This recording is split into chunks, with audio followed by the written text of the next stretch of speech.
Police भरती preparation हा एक बिझनेस झालेला आहे का? बिझनेस झाला आहे का याच्याबद्दल मी काही भाष्य करू शकत नाही. अकॅडमी जॉईन केली तरच पोलीस भरतीत सिलेक्शन होईल का? ह्या अकॅडम्या 4 ते 5 वर्ष झाले तेव्हा या ओपन झालेल्या आहे. पहिले अकॅडम्या वगैरे काहीच नव्हतं. तू कधी सप्लिमेंट्स घेतलंय का ग्राउंडच्या आधी म्हणा किंवा तयारी करताना? एका माझ्या मित्राने सांगितलं होतं की हे सप्लिमेंट घे तुला मेडल लागेल. की मी जर हे सप्लिमेंट घेतलं आय पिक्चर निघालेला होता. मला असं वाटायचं की आपल्याला ना आपल्या शरीरावर काही रिएक्शन होऊन जाईल. प्रत्येक दिवशी आपण गणिताचं एक प्रकरण केलंच पाहिजे, एक बुद्धिमत्तेचं प्रकरण आपण केलंच पाहिजे. त्यानंतर आपण मराठी व्याकरण हा विषय मिनिमम दिवसातून 3 ते 4 तास हा केलेला पाहिजे. कारण की गणित, बुद्धिमत्ता आणि मराठी व्याकरण मिळून 75 मार्क हे आपल्या हाताचे मार्क असतात. आतापर्यंत तू अशी काय काय कामं केलेली आहेत त्या गोष्टींमुळे मोटिवेशन मिळालं? मी हमाली काम आहे चोपडा मार्केटला केलेलं आहे. त्यानंतर मी भाजीपाला सुद्धा विकलेला आहे. एकच सांगेन की तोंड काळे करायचं नसेल तर आपले हात काळे करा, काहीतरी मेहनत करा. मित्रांनो, आता महाराष्ट्रामध्ये पोलीस भरती सुरू आहे हे तुम्हाला सर्वांनाच माहिती आहे. पोलीस भरतीचं ग्राउंड झालं, काही जिल्ह्यांचे पेपर झाले आणि काही जिल्ह्यांचे पेपर अजून बाकी आहेत. तर आजचा पॉडकास्ट खास तुमच्यासाठी असणार आहे ज्यांचा पेपर बाकी आहे आणि भविष्यात ज्यांना पोलीस भरती करायची आहे, पोलीस व्हायचंय महाराष्ट्र पोलीस. कारण आजच्या पॉडकास्टमध्ये आपण अशा गेस्टना इन्व्हाइट केलेले आहे ज्यांनी खूप कठीण परिस्थितीमध्ये दिवस काढून पोलीस भरती क्रॅक केलेली आहे आणि त्यांची संपूर्ण जर्नी आपण याच पॉडकास्टमध्ये त्यांच्या तोंडातून ऐकून घेणार आहेत. आणि पोलीस भरतीविषयी जे पण काही प्रश्न आहेत ते सर्व मी त्यांना विचारणार आहे जेणेकरून तुमचे सर्व डाऊट्स क्लिअर होतील. सो स्वागत आहे तुमचं विशाल माझ्या पॉडकास्टमध्ये. नोकरीवाला पॉडकास्ट म्हणून आपला आहे. तर आजच्या पॉडकास्टमध्ये मला तुमची जर्नी ऐकून घ्यायला आवडेल आणि पोलीस भरतीबद्दल भरपूर सारे प्रश्न आहेत माझ्या ऑडियन्सचे जे मी तुम्हाला विचारणार आहेत आणि त्यांची एकदम सविस्तर आणि खरी उत्तरं मला अपेक्षित आहेत. सो सर्वात आधी मला तुमचं इंट्रोडक्शन सांगा म्हणजे ऑडियन्सला पण. तर नमस्कार मित्रांनो, माझं नाव विशाल नामदेव धनगर. मी आडगाव तालुका चोपडा जळगाव जिल्ह्यातला आहे. म्हणजे आपल्या जिल्ह्यातील येतो. ठीक आहे. माझ्या जिल्ह्यातील मुलगा आहे. ही खूप चांगली गोष्ट आहे माझ्यासाठी तरी, कारण की माझ्या जिल्ह्यातील आता दुसऱ्या मुलाचा पॉडकास्ट आपण आपल्या चॅनलवर घेतोय. तर मित्रांनो, मी बुलढाणा पोलीस दलात कार्यरत आहे. 2023 मध्ये माझं सिलेक्शन झालं होतं. त्या ठिकाणी ज्यावेळेस माझं सिलेक्शन झालं त्यावेळेस फक्त एक जागा ही ओपन स्पोर्टची होती. म्हणजे तू स्पोर्ट्समधून तुझं सिलेक्शन? हो, स्पोर्ट्समधून माझं सिलेक्शन झालेलं आहे. त्यावेळेस मी 47चा ग्राउंड हे दिलेलं होतं आणि लेखी मी 95 मारून ओपन स्पोर्टची जागा ही घेतली होती. ओके. आणि म्हणजे तू कधीपासून आता काम करतोय? मला पोलीस दलात आता 3 वर्ष झालेले आहेत. आणि म्हणजे तुझं सिलेक्शन कधी झालं होतं? 2023ला माझं सिलेक्शन झालं होतं. ओके. 13 एप्रिल रोजी माझा निकाल लागला होता. बरोबर. तर सिलेक्शन प्रोसेसबद्दल आपण पुढे बोलणारच आहेत. सो आता त्याची जी इंट्रोडक्शन आहे ते तर तुम्हाला कळालंच आहे.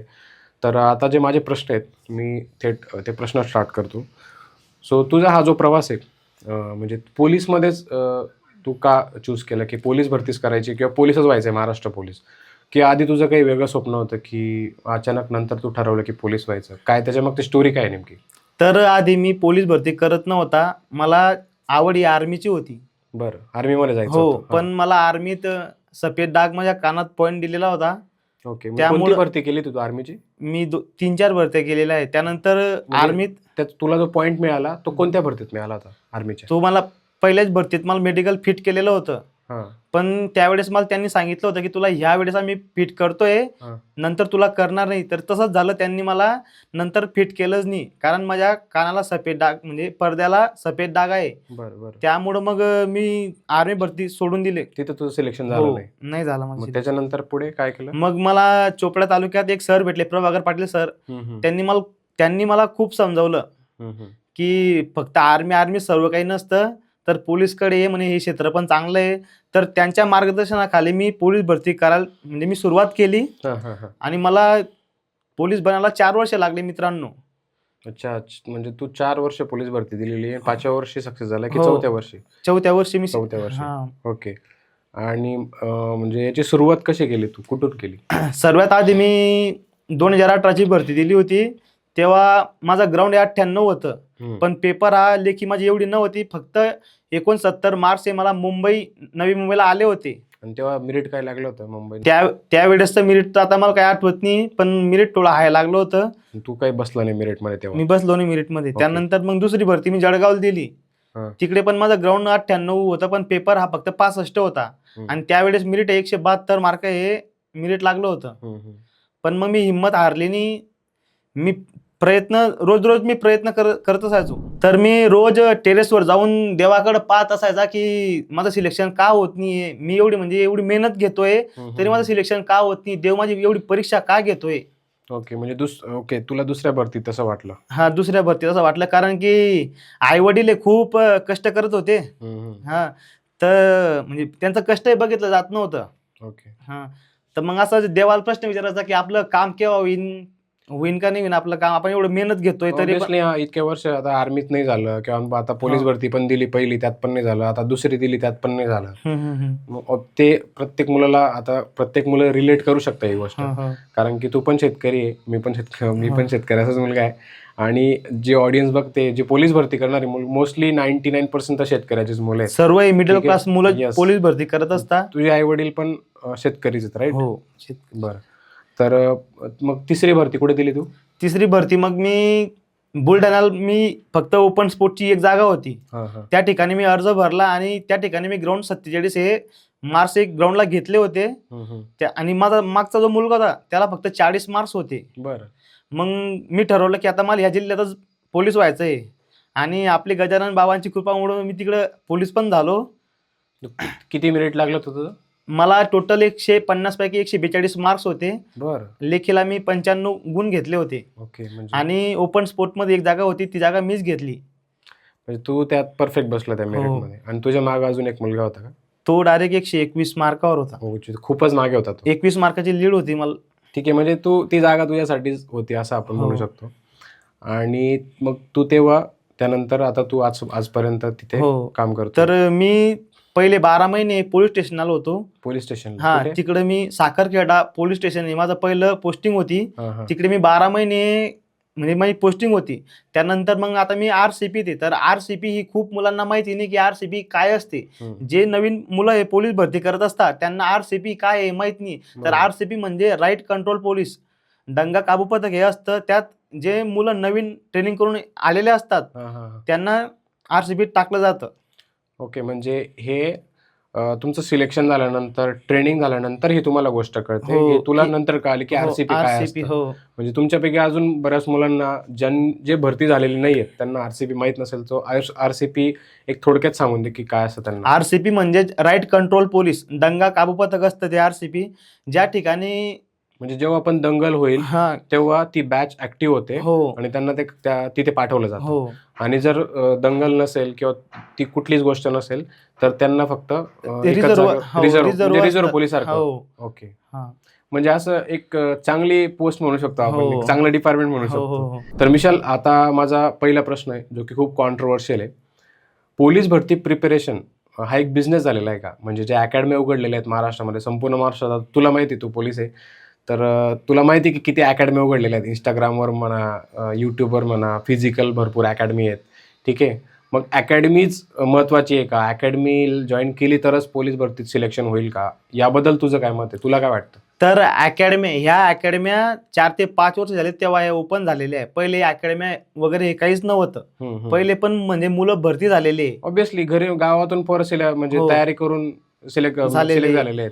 त्यांचाच गावात तयारी करायची, शाळेच्या ग्राउंडवर तयारी करायची, त्यानंतर ग्राउंड काढायचं, ग्राउंड झालं का नंतर पेपर काढायचा. म्हणजे ज्यांचे टॅलेंट असायचं ते बरोबर काढलेलं आहे. मग याबद्दल तू काय म्हणशील की हा एक बिझनेस झालेला आहे का, किंवा याला बिझनेस बनवायचा प्रयत्न सुरू आहे का? तर हा बिझनेस झाला आहे का याच्याबद्दल मी काही भाष्य करू शकत नाही. तर मला फक्त माझ्या भावानं एकच सांगायचं आहे की तुम्ही बिना अकॅडमीचे सुद्धा तुम्ही पोलीस बनू शकता.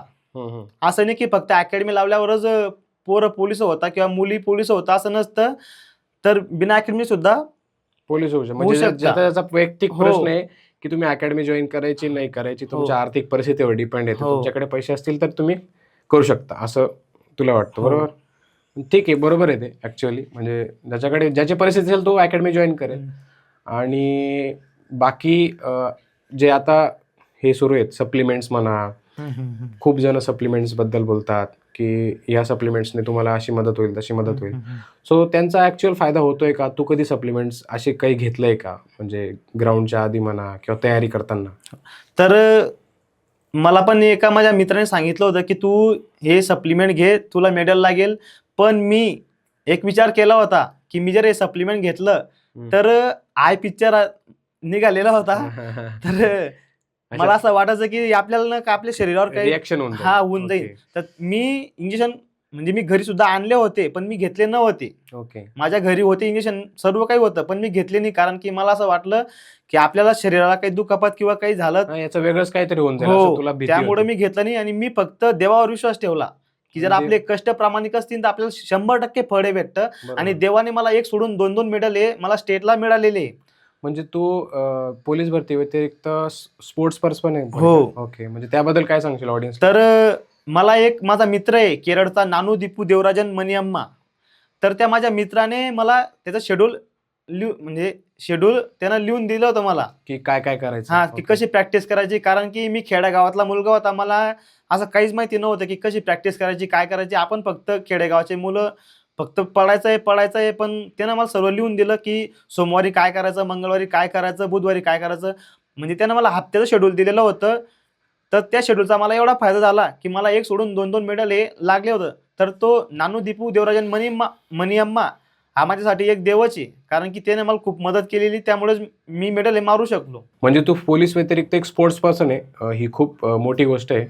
कारण की प्रत्येक मुलाच्या अंगी एक गुण असतो, म्हणजे तो तू जपून ठेवतोय अजून पण. तू अजून कंटिन्यू ठेवलंय का पोलीस? हो, मी अजून पण रनिंग म्हणजे मी करतो रनिंग. जसा मला वेळ भेटला की मी प्रॅक्टिस करत असतो ग्राउंडवर. म्हणजे तुला यातून पण संधी मिळते का जायची? हो, मी पोलीस गेम मध्ये आता मागच्या वेळेस मी 800 मीटर मध्ये गोल्ड मेडल अरे वा. मारलं होतं. आणि यावर्षी मी 400 मीटर हर्डल मध्ये गोल्ड मेडल हे मिळवलेलं आहे. बुलढाणा पोलीस दलातर्फे मी गोल्ड मेडल हे मिळवलेलं आहे. ओके. तर विशाल, अजून एक कॉन्ट्रोवर्शियल प्रश्न. सोशल मीडियावर जे पण पोलीस भरतीचा गायडन्स देणारे व्हिडिओज येतात, जे पण ट्रेनर आहेत, तर त्यांच्याबद्दल काय सांगशील की ते खरं गायडन्स देतात की फक्त व्ह्यूज मिळवण्यासाठी कॉन्टेंट बनवला जातो? आता व्हिडिओज तर तू पण बनवतो, तर या सर्व गोष्टीबद्दल तुला काय वाटतं, तुझं काय मत आहे? तर यामध्ये सर्व्हिस लोक ही अशी नाही आहेत, तर मोजकीच लोक ही ज्यांना खरंच जाणीव आहे गरिबाच्या मुलांची, तेच चांगले घेतात फक्त महाराष्ट्रात. पण बाकी फक्त कंटेंटच्या मागे धावत आहेत. त्यांना फक्त पैसा पाहिजे. पण काही लोक खरंच हे चांगलं कंटेंट हे करतात. Okay okay. हा, मी पण बघतो आता, म्हणजे भरपूर असे 8-10 लोक आहेत की जे एकदम चांगला कॉन्टेंट बनवतात. अकॅडमी पण आहेत त्यांच्यामध्ये की जे चांगलं मार्गदर्शन, फुकटात मार्गदर्शन करतात, जी एक चांगली गोष्ट आहे आणि गरज पण आहे मुलांना. आणि बाकी तू काय सांगशील की जे आता पोलीस भरती करतायत मुलं, त्यांनी काय कोणत्या कोणत्या गोष्टीचं जाणीव ठेवली पाहिजे किंवा तयारी करताना या गोष्टी लक्षात ठेवल्या पाहिजे? सोशल मीडियाचा वापर कसा केला पाहिजे, तुला काय वाटतं? तर खूप मुलं हे आपल्या आईवडिलांना फसवत असतात. अकॅडमीत जाऊन त्यांनी फक्त, मला एवढंच म्हणायचं, त्यांनी फक्त आपल्या आईवडिलांची कष्टांची त्यांनी जाणीव ठेवली पाहिजे. खूप मुलं हे अकॅडमीत जाऊन फक्त हजामजा करत असतात. म्हणजे फक्त टाइमपास टाइमपास, अकॅडमीसाठी फक्त टाइमपास करत असतात मुलं. पण त्यांना एकच सांगतो मी की आई वडील आपल्या शेतात काम करतात, त्यांच्या कष्टाची तुम्ही फक्त जाणीव ठेवा. तुम्ही 100% पोलीस होणार. फक्त तुम्ही इमानदारीने मेहनत करा फक्त. त्यातले खूप कमी पोरं असतील आय थिंक की म्हणजे अकॅडमी जॉईन फक्त टाइमपाससाठी जॉईन केले, अशी खूपच कमी मुलं असतील. म्हणजे 100 पैकी 1-2च मुलं अशी निघतील, मी तर म्हणतो. पण बाकी जे आहेत ती ऑब्व्हियसली पोलीस बनण्यासाठी जॉईन करतात. पण मग त्यांनी सोशल मीडियाचा वापर कसा केला पाहिजे? म्हणजे सगळ्याच मुलांनी जे पोलीस भरतीचा आता ज्यांना पोलीस व्हायचंय त्यांना काय सांगशील? सोशल मीडियाचा वापर त्यांनी कसा केला पाहिजे? तर मी तर म्हणतो, भरती करणाऱ्या मुलाने इंस्टाग्राम किंवा युट्यूबचा वापर हा खूप कमीच केला पाहिजे. आणि जे आपलं उपयोगी आहे तेवढ्या पुरतच त्यांनी तो उपयोग केला पाहिजे. बरोबर. म्हणजे कारण की मोस्टली टाइम मुलांचा त्याच्यावर जातो. जास्त करून मुलं हे इंस्टाग्रामवर ऍक्टिव्ह दिसतात, तर ते चुकीचं आहे खूपच. तुम्ही तुमच्या आईवडिलांना फसवतात मित्रांनो, तर ते तुमचं करणं तुम्ही थांबवायला पाहिजे. बरोबर. तर सोशल मीडियावर आता युट्यूबवर भरपूर सारा कॉन्टेंट आहे की भरपूर साऱ्या अकॅडमी फ्रीमध्ये शिकवतात. फ्रीमध्ये जे पोलीस भरतीची एक्झाम आहे त्याचे प्रिपरेशन करून घेतात. भरपूर सारे चॅनल आहेत, आपले मराठी पण आहेत. भरपूर साऱ्या अकॅडमीत त्या फ्रीमध्ये मार्गदर्शन करतात, लाईव्ह क्लासेस घेतात फ्रीमध्ये. सो त्याचा फायदा घ्या, मी तर म्हणतो. बाकी जे आता पोलीस भरती जे सिलेक्शन प्रोसेस आहे त्याच्याबद्दल काय सांगशील की प्रॉपर कसा वेळ दिला पाहिजे ग्राउंडसाठी म्हणा, त्यानंतर परीक्षेसाठी म्हणा? आता परीक्षा खूप साऱ्या जिल्ह्यांची परीक्षा बाकी अजून. ओके, तुला माहिती असेल, आता तू स्वतः पोलीसमध्ये, तर काय सांगशील त्याबद्दल की कसा टाइम मॅनेजमेंट केलं पाहिजे? तर प्रत्येक दिवशी आपण गणिताचं एक प्रकरण केलंच पाहिजे. एक बुद्धिमत्तेचं प्रकरण आपण केलंच पाहिजे. बरं. म्हणजे आपले 30 दिवसात 30 प्रकरणे होत असतात. 30 गणिताचे आणि 30 बुद्धिमत्तेचे. त्यानंतर आपण मराठी व्याकरण हा विषय मिनिमम दिवसातून 3 ते 4 तास हा केलेला पाहिजे. बरं. कारण की गणित, बुद्धिमत्ता आणि मराठी व्याकरण मिळून 75 मार्क हे आपल्या हाताचे मार्क असतात. बरं. त्यानंतर आणि आपण जास्तीत जास्त प्रश्नपत्रिका सोडवल्या पाहिजे. बरोबर. प्रश्नपत्रिका तुम्हाला मागच्या वर्षीच्या प्रश्नपत्रिका पाहिजे असतील तर माझ्याकडे पण काही प्रश्नपत्रिका आहेत. बाकीच्या विशालकडून घेईल मी आणि एवढीच्या डिस्क्रिप्शनमध्ये मी क्वेश्चन पेपर देऊन तुमच्यासाठी त्या तुम्ही सॉल्व करा नक्की. बाकी अजून काय सांगशील की कशी प्रिपरेशन केली पाहिजे एक्झामची? तर आता ज्यांचे लेखी परीक्षा बाकी आहे तर त्यांना मी माझं शेड्यूल सांगतो. तर मी सकाळी 4 वाजता उठायचो. 4 ते 7 मी मराठी व्याकरणचं पूर्ण 3 तास मी मराठी व्याकरण द्यायचो. त्यानंतर मग 7 ते 8 मी मुलांची प्रॅक्टिस घ्यायचो चोपडा ग्राउंडला. बरं, म्हणजे तू प्रॅक्टिस पण घ्यायचा. बरं. हा. त्यानंतर मग 7 ते 8 प्रॅक्टिस झाली की मी 8 ते 10 एक गणिताचं प्रकरण करत होतो मॅजिक ऑफ मॅथमॅटिक्स बुक मधून. बरं. हा. त्यानंतर मग बुद्धिमत्तेचं एक प्रकरण करायचं होतं रोज. बरं.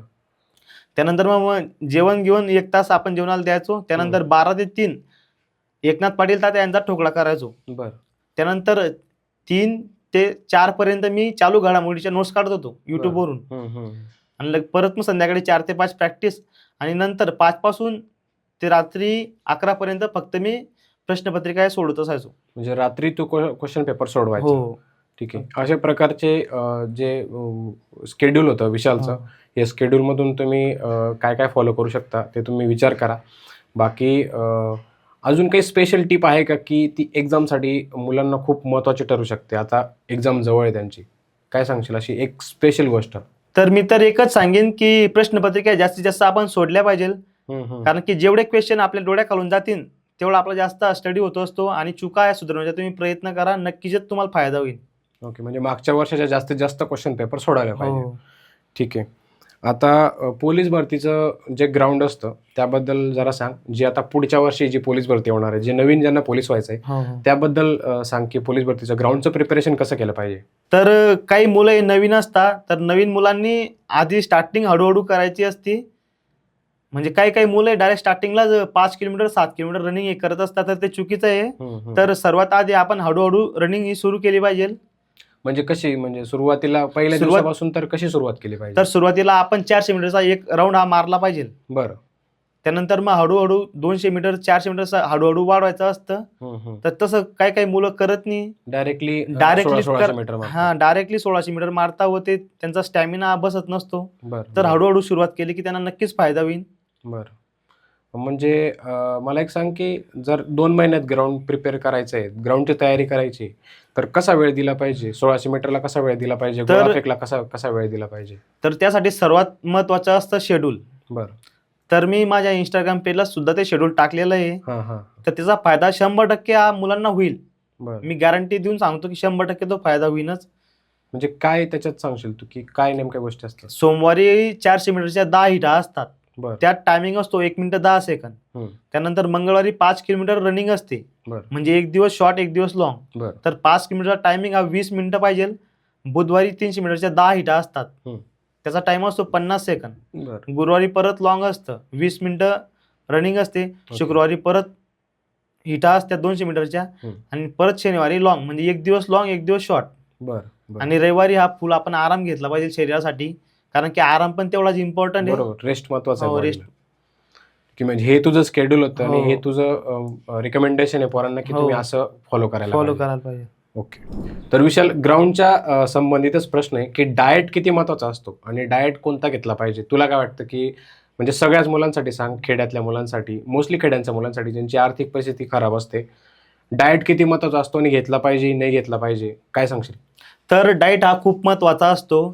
तर डाएटमध्ये आपण जे आपल्या नॅचरल गावठी ज्या डाळी असतात त्या जर आपण घेतल्या तर खूप फायदा होत असतो. ओके. गावरान डाळी त्यात आपण हरभरे बी घेतले तरी चालतं. म्हणजे सगळ्याच डाळी पॉसिबल झाल्या तर मिक्स घेतल्या तर ते चालतं. सकाळी आपण रात्री ते पाण्यात भिजवून ठेवायचे त्या डाळी, सकाळी ते पाणी फेकायचं नसतं, ते पाणी सुद्धा पिऊन घ्यायचं असतं. ओके. विशाल, जे पोरं 2-3 वर्ष पोलीस भरती करतात, 2-3 वेळा फेल झाले, 2-3 वर्षात फेल झाले, तर त्यांनी काय केलं पाहिजे पुढे? तुला काय वाटतं की त्यांनी कंटिन्यू पुढे 5-6 वर्ष कंटिन्यूअस प्रिपरेशन केलं पाहिजे, कंटिन्यूअस भरती दिली पाहिजे का? याबद्दल तू काय सांगशील? तर त्यांना मी एकच सांगेन की आपला प्लॅन बी सुद्धा आपण ऍक्टिव्ह करायला पाहिजे. बरं. म्हणजे फक्त पोलीस भरतीच न करता वनरक्षकची भरती पण असते. म्हणजे इतर भरत्यांचा पण प्लॅन हो. आपण सायमल्टेनियसली ठेवला पाहिजे. हो, बरं. ठेवलं पाहिजे. हां. आणि एकच सांगेन, हारा वही जो लढा नाही. तुम्ही जर हिंमत हारशाल मित्रांनो, तर चालणार नाही तसं. कारण की आपले आई-वडील खूप कष्ट करत असतात. त्यांच्या कष्टाची जाणीव आपल्याला पाहिजे. ऑब्व्हियसली तेच मोटिव्हेशन, घरामध्येच मोटिव्हेशन हो. आहे प्रत्येकाचं. आपण घरात बघितलं पाहिजे. आपलं घर कसं आहे? आपलं घर मातीचं आहे, आपलं घर स्लॅबचं आहे का? ते बघायला पाहिजे. आपला बाप स्कूटरनं जातोय का? बाईकने जातोय का? कारने जातोय? हे आपल्याकडे म्हणजे आपल्या घरातच मोटिव्हेशन आहे. हो. मी तर म्हणतो की आपण घरात पहिले बघितलं पाहिजे. इतर Instagram मोटिव्हेशनल व्हिडिओ बघण्यापेक्षा आपण पहिले घरात डोकावलं हो. पाहिजे, की आपले आई कोणती साडी नेसते? आपला बाप चप्पल कोणती घालतोय? आपल्या घालतोय. बापाकडे चप्पल आहे की नाही? हो. आपला बाप सायकलवर फिरतोय का गाडीवर फिरतोय? आपलं जे डोक्यावरचं छत आहे ते पत्र्याचं आहे का सिमेंटचं आहे? हो. हेच मोटिव्हेशन मला तरी वाटतं की हे खूप मोठं मोटिव्हेशन आहे. आपले आई-वडील रोज दुसऱ्याच्या शेतात कामाला जातात. याच्याहून दुसरं मोटिव्हेशन नसेल मी तर म्हणत, हं. की तेच बघून आपल्याला मोटिव्हेशन आलं पाहिजे, की बाबा हे क्रॅक करायचंच आहे anyhow. हो. बरोबर आहे की नाही? सो त्याबद्दल तू मुलांना काय सांगशील, की जे कंटिन्युअसली फेल होतात? तर प्रत्येक वर्षी हजारो मुलं हे पोलीस भरतीत पोलीस होत असतात. बरोबर. पण लाखो मुलं हे फेल होतात. तर त्यांना हं. मी एकच सांगेन मित्रांनो, तुम्ही 100% पोलीस बनणार. फक्त तुम्ही हिंमत हारू नका. संघर्ष तुमचा कायम ठेवा तुम्ही फक्त बस. म्हणजे पण त्यांनी प्लॅन बी पण ठेवला पाहिजे हो, ना, प्लॅन बी कारण पण की पाहिजे. जर नाहीच पोलीस झालं तर आपल्याला दुसऱ्या गोष्टींमध्ये जावं लागेल. हो. मग कंपनी म्हणा किंवा शेती म्हणा, त्या गोष्टी आपल्याला हो. ऍक्सेप्ट कराव्या लागतील. बरोबर. आणि काही मुलं हे MSF सुद्धा जॉईन करून घेतात, कारण की घरची परिस्थिती चांगली नसते. बरोबर. त्यामुळं काही मुलं हे कंपनीत जाऊन सुद्धा म्हणजे तिथं सुद्धा ते मुलं स्टडी करत असतात. आणि काही मुलं हे BSF म्हणा किंवा दुसऱ्या भरतींमध्ये जाऊन पण ते करतात. ते पोलीस सुद्धा बनलेले आहेत. आणि ओके, म्हणजे हो. त्या फोर्सेस सोडून. हो, बनलेले आहेत. तर हं. फक्त एवढं सांगेन की तुम्ही हिंमत हारू नका. 2 वर्ष आपण फेल झालो म्हणजेच आपलं अस्तित्व संपलं असं काही नसतं. फक्त एवढं आहे की लॉंग टर्म नाही दिला पाहिजे. 10-10 वर्ष पोलीस भरती. हो. तुला काय वाटतं की जे 10-10 वर्ष पोलीस भरती देतात, नाही, त्यांच्याबद्दल तू काय सांगशील? खरं तर ते मग पोलीस भरतीच करत नाही. 10 वर्ष एवढा कालावधी हा पोलीस भरतीला लागतच नाही. कारण की एकच चूक परत माणूस नाही करू शकत. बरोबर. तर काही आपल्याजवळ प्लॅन बी ऍक्टिव्ह पाहिजेलच. विशाल, मला एक सांग, आता ज्या मुलांचा पेपर आता झालेला आहे या महिन्याभरात, हं. 20 जिल्ह्यांचे झाले असतील, 30 जिल्ह्यांचे पेपर झाले असतील. तर त्यात खूप मुलांचा पेपर चांगला गेला असेल, काहींचा खराब गेला असेल, काही मुलं मोटिवेट असतील, काही डिमोटिवेट झाले असतील. त्यांच्याबद्दल काय सांगशील? त्यांना काय एक मेसेज देशील तू? तर आता फक्त आपली एक संधी गेलेली आहे. पण SRPFचे ग्राउंड हे बाकी आहेत. बरं. तर आपण इकडे जिल्हा पोलीस दलात आपण झालो नाही, तर आपल्याजवळ एक संधी आहे. तर त्या संधीचं कसं सोनं होईल ते आपण त्याचा विचार केला पाहिजे. खचून जाऊ नका, कारण की SRPF हा सुद्धा एक पर्याय आहे. ओके, म्हणजे त्याच्यासाठी तुम्ही पॉझिटिव्ह वेने बघितलं पाहिजे. हो. ओके. बाकी आता मला सांग, की तू आतापर्यंत असं लोवेस्ट फेज काय बघितलेला आयुष्यात, की म्हणजे पोलीस नसताना म्हणतोय मी? तर मी पोलीस नसताना चोपडा मार्केटला मी हमाली काम सुद्धा केलेलं आहे. ओके. मी असे खूप वाईट दिवस बघितलेले आहेत. म्हणजे आतापर्यंत तू अशी काय कामं केलेली आहेत, की तुला त्या गोष्टींमुळे मोटिवेशन मिळालं? सर्वात आधी तर मी हमाली काम हे चोपडा मार्केटला केलेलं आहे. हां. त्यानंतर मी भाजीपाला सुद्धा विकलेला आहे. हां. त्यानंतर मी ट्रॅव्हल्सवर सुद्धा काम केलेलं आहे. किती वर्ष केलीत तू ही कामं? मी मिनिमम 2 ते 3 वर्ष कामं केलेली आहेत. हे पण कामाची लाज नसावी. ऑब्व्हियसली आपल्याला त्यामुळेच घर चालतं आणि त्याचे काय क्लास ठेवावे. हो. तर म्हणजे एकच सांगेन की तोंड काळे करायचं नसेल तर आपले हात काळे करा, काहीतरी मेहनत करा. ओके, एवढंच एक मोटिवेशन ठेवलं हो. पाहिजे. विशाल, आता एक थोडासा वेगळा प्रश्न विचारतो. जर तू पोलीस झालाच नसता तर तू आयुष्यात काय केलं असतं? तर मी उद्योग टाकला असता. ओके, म्हणजे जे तू हमाली काम केलं, हो. जेवढं पण तू कामं केली पोलीस नसताना, त्या हो. गोष्टीचा तू फायदा घेतला असता. हो. म्हणजे कुठला बिझनेस वगैरे असं काय तर टाकलं? मी कुक्कुटपालन किंवा शेळी पालन असे खूप योजना असतात. त्यात मी कोणता न कोणता उद्योग मी केलाच असता. म्हणजे शेतीला जोडधंदा तू केला असता. हो, शेतीला मी जोडधंदा केलाच असता. नोकरीच सर्व काही नसतं मित्रांनो. तर आपला उद्योगमुळे बी आपल्याला खूप ओळख ही. ऑब्व्हियसली उद्योगमुळे तर खूपच पैसा जनरेट होतो. हो. फक्त तू उद्योग करण्यासाठी तेवढी हिंमत पाहिजे, हो. तेवढा पैसा पण पाहिजे, भांडवल पण पाहिजे. ठीक आहे. सो खूप साऱ्या गोष्टी तू माझ्या ऑडियन्सला सांगितलेल्या आहेत. आय थिंक तुम्हाला खूप फायदा होईल जे पण काही आजच्या पॉडकास्टमध्ये झालं. बाकी अजून तुमचे काय प्रश्न असतील उरलेले कॉमेंटमध्ये सांगा. विशाल त्याची उत्तरं नक्कीच देईल. ठीक आहे विशाल, पॉडकास्टमध्ये आल्याबद्दल धन्यवाद तुझं. बाकी काय सांगशील तू पॉडकास्टबद्दल आणि शेवटचं काय सांगशील माझ्या ऑडियन्सला? तर हा माझा पहिला पॉडकास्ट होता. हां हां तर थोडी मनात भीतीच होती, पण जे आपल्या रिअल लाईफमध्ये जे घडलेलं आहे आपण तेच सांगितलेलं आहे. बरोबर, ते बोलायला काही स्क्रिप्टची गरज नसते. नाही. बरोबर. फक्त एवढं सांगेन शेवटी की आपल्या आईवडिलांची जाणीव तुम्ही ठेवा मित्रांनो. त्यांचं कष्ट तुम्ही डोळ्यासमोर ठेवा. तुम्ही 100% एक दिवस तुम्ही पोलीस किंवा आर्मीत तुम्हाला कोणती न कोणती नोकरी 100% लागणार आहे. फक्त तुम्ही त्यांचे कष्ट, ते जे गावाकडे एवढे कष्ट करत आहेत ते फक्त तुम्ही डोळ्यासमोर ठेवा आणि अभ्यास करा, तयारी करा. 100% निकाल आपल्या बाजूने लागेल मित्रांनो. नक्कीच. विशालचं पेज जे आहे त्याची लिंक मी डिस्क्रिप्शनमध्ये दिलेली आहे. विशालचं युजर नेम काय आहे तुझं इंस्टाग्रामला? Vishal Dhangar Buldhana cops. Okay. So इंस्टाग्रामला तुम्ही त्याला फॉलो करू शकता. खूप चांगलं मार्गदर्शन करतो. ठीक आहे, त्याचे व्हिडिओज बघा, नक्कीच तुम्हाला आवडतील. वन्स अगेन विशाल, थँक्यू पॉडकास्टमध्ये आल्याबद्दल आणि माझ्या ऑडियन्सला पोलीस भरतीबद्दल जे पण तू काही मार्गदर्शन केलं त्याबद्दल थँक्यू. जर योग आला तर ह्याचा पार्ट 2 बनवू आपण. जर विशालचं प्रमोशन झालं, विशाल पुढे दुसऱ्या पदावर गेला तर नक्कीच अजून एकदा पॉडकास्ट घेऊ आपण विशालचा. ठीक. चलो, जय महाराष्ट्र. जय महाराष्ट्र.